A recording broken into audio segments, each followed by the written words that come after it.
Hello guys, welcome back to my channel. ఈరోజు అయితే మనం డే 2 ఆఫ్ గుజరాత్ ట్రిప్లో అయితే ఉన్నామండి. ఈరోజు మనం చూడబోయే ప్లేస్ గిర్ నేషనల్ పార్క్. దీని స్పెషాలిటీ ఏంటంటే ఓల్డ్లోనే ఏషియాటిక్ లయన్స్ అయితే ఇక్కడే ఉంటాయండి. ఇంకంతా అంతరించిపోయాయి.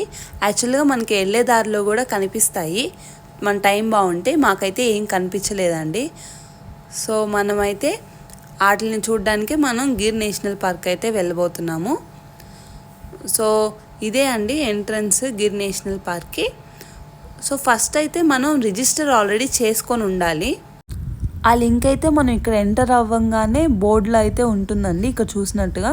సో ఆ వెబ్సైట్లోకి వెళ్ళి మనం ఏ వెహికల్ కావాలి, ఏ గైడ్ కావాలని అయితే మనం స్పెసిఫైగా రిజిస్టర్ చేసుకోవచ్చు. సో ఇదేనండి ఆ ఆఫీసు. ఇక్కడికి వెళ్ళి మనం ఆ ఫామ్ ఇస్తే సరిపోతుంది.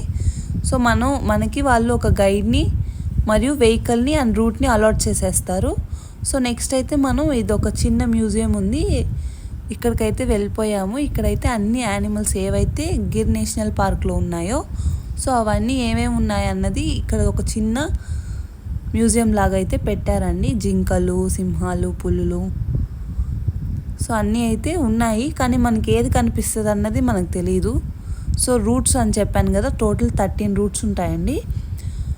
సో ఒక్కొక్క రూట్లో ఒక్కొక్కటి ఉండొచ్చు, మన లక్ని బట్టండి మనకు కనిపిస్తుంది. సో ఇక్కడ చూపించిన జంతువులన్నీ అయితే అక్కడైతే ఉన్నాయంటండి. సో చాలా క్యూట్గా చిన్నపిల్లలు బాగా ఇష్టపడతారు.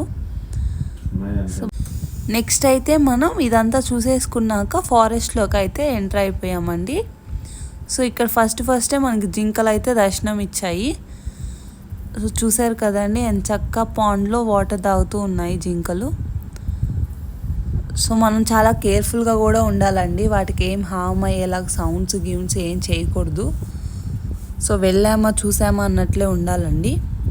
యానిమల్స్ కూడా చాలా ఫ్రెండ్లీ అండి, హ్యూమన్స్కి ఏమీ హామ్ చేయవు అంటిల్ అన్లెస్ మనం వాటిని హామ్ చేస్తామని తెలిస్తే తప్ప. సో ఇదైతే ఫారెస్ట్ అండి, ఫుల్ ఎండగా ఉంది. సో ఇక్కడైతే 2 స్లాట్స్ ఉంటాయి.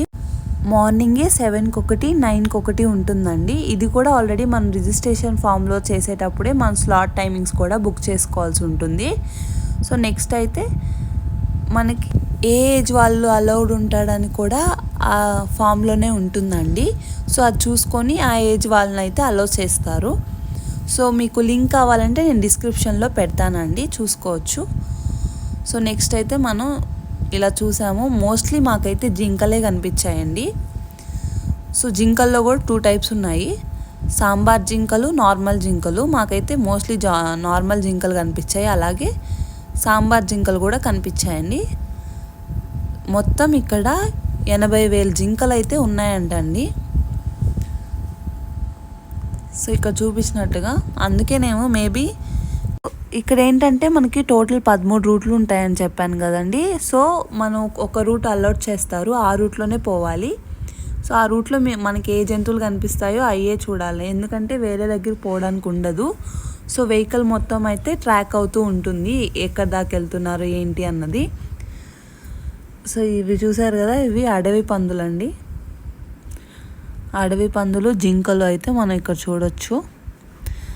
లక్కీగా ఏంటంటే మాకు 2 లయన్స్ అయితే కనిపించాయి. యాక్చువల్గా అవి కనపడవు చాలామందికి, మాకు ఎలాగో కనిపించాయి. సో అదైతే నేను క్యాప్చర్ చేశాను. కనపడవు అనుకున్నాను, యాక్చువల్గా కొన్ని రూట్స్లో అసలు కనపడవండి, కానీ మనం వచ్చిన పర్పస్ అవి చూడడానికి కదా. సో మాకైతే కనిపించాయి, వీఆర్ సో హ్యాపీ. వీటిని సాంబార్ జింకలు అంటారండి. సో ఇవి కూడా చూసేసాము. మోస్ట్లీ అయితే నార్మల్ జింకలే కనిపించాయండి మొత్తానికి.